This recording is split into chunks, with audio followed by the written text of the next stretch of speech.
আজকের অনুষ্ঠানে কর্তা পক্ষ থেকে একটি গানের পালা নির্বাচন করা হয়েছে, সেটি হচ্ছে গুরু এবং শিষ্য।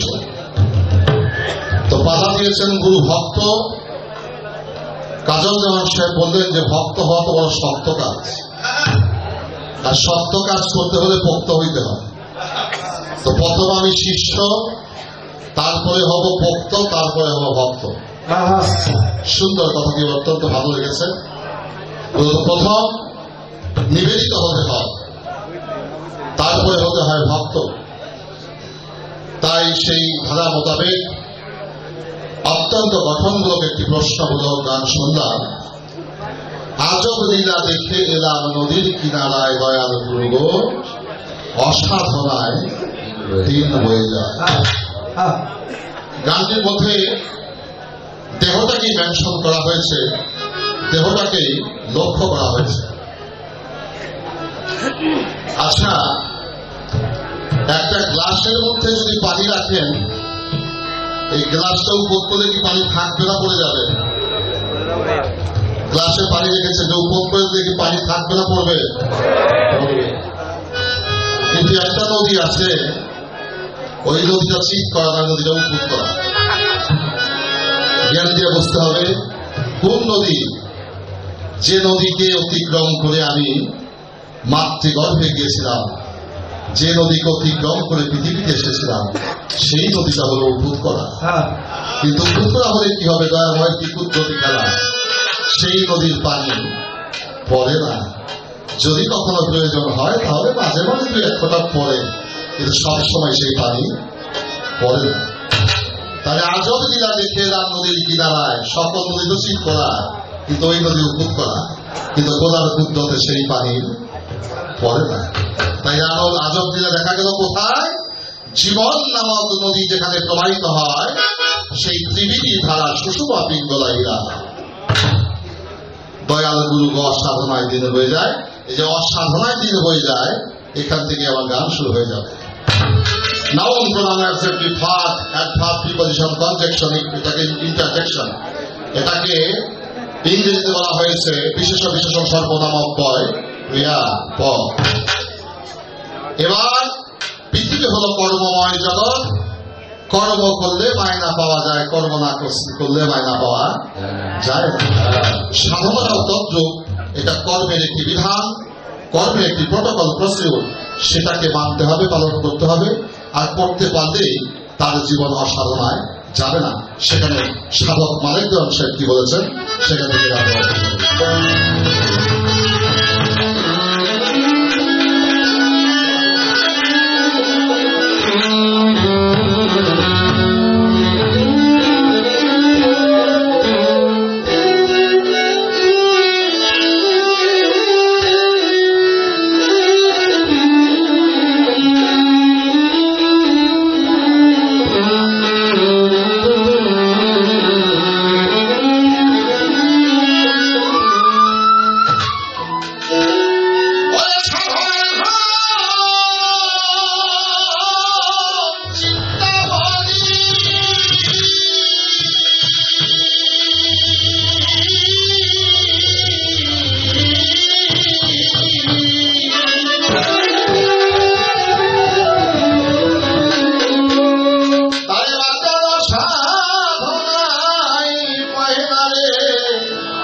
মহন্ত সাহেব, আল্লাহ সুফি সাধক জনাব শাহ আলম সরকার সাহেবের চাচা, তাদের পরিবারের সাথে আমাকেও সদস্য বলতে ভুল হবে না।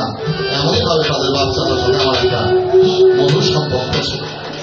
আমি সাত্তার ভাইয়ের জীবন সম্বন্ধে যতটুকু জেনেছি, যতটুকু বলেছি, তারা আমাকে বলতে পারি কদম আলী মস্তান সাহেবকে তিনি কোন পর্যায়ে সাধনা করে লাভ করেছিলেন, যার ফলশ্রুতিতে তার নাম ছিল আব্দুল সাত্তার, কদম চাঁদে তার নাম রেখেছে মহন্ত। তাই তার কোন প্রেমের অন্ত, তাই তার নাম হয়েছে মহন্ত। পৃথিবীতে গুরু ভক্ত লোক যত দেখেছি, মহন্ত ভাই তাদের মধ্যে একজন অন্যতম ব্যক্তি ছিলেন। কদম চাঁদের নাম নিলেই তার চোখ দিয়ে জল চলে আসত। তাকে কি প্রেম তার অন্তরে ধারণ করেছিলেন যে মুর্শিদের নাম শোনার সাথে সাথে তার চোখ দিয়ে জল চলে আসত। আর আজকে তার ফলশ্রুতিতে এই কদমপুরে কদম শাখানকা শরীফের পাশেই মহন্ত ভাইয়ের প্রেমের সমাধি রচনা হয়েছে। এটা হচ্ছে কর্মের ফসল। কি বাবা? ফসল। তাই এখানে কি বলেছে?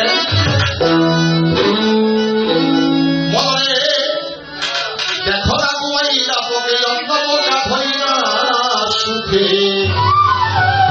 আপন বাসাতে নিয়ে তানে করেই বকলে মনে দেখো না গুয়াইলা পোকে অন্তমকা হইয়া সুখে, আপন বাসাতে নিয়ে তানে করেই বকলে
রাজহংস একটি পাখি, যেটাকে বলা হয় রাজা হাঁস, এটাকে বলা হয় রাজহংস।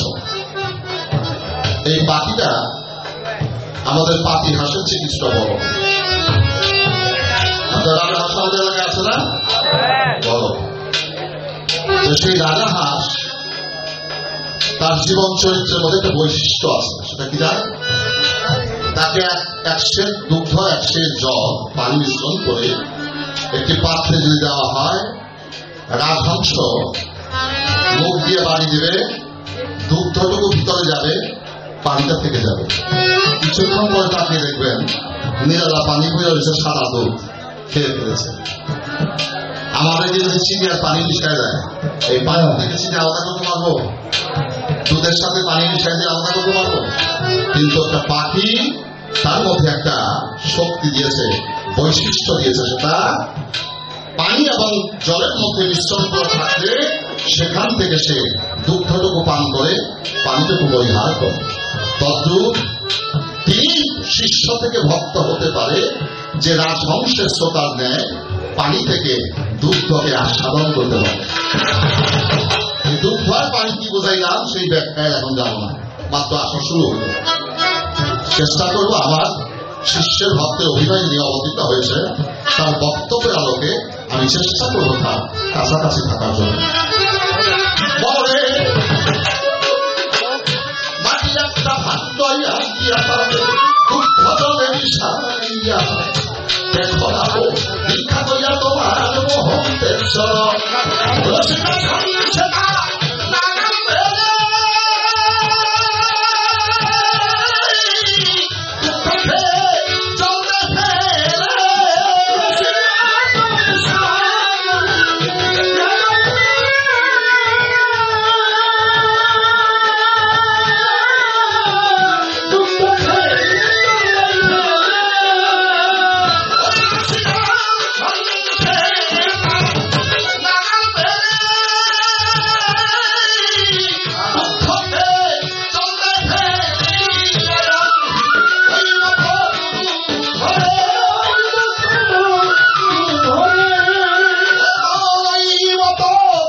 পাইলা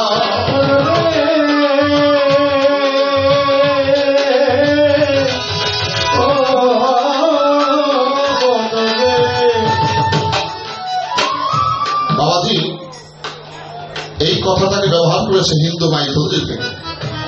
সনাতন ধর্মে অথর্ববেদ, ভাগবত গীতা, বৈবর্ত পুরাণ, তাদের ধর্মীয় গ্রন্থে অথর্ববেদ থেকে এই কথাটি নেওয়া হয়েছে। গুরু দ্রোণাচার্য কৃপা করে বাণ শিখাইলেন অর্জুনের, ওই মতবান ভাবে আর শিখে তো কয়জন।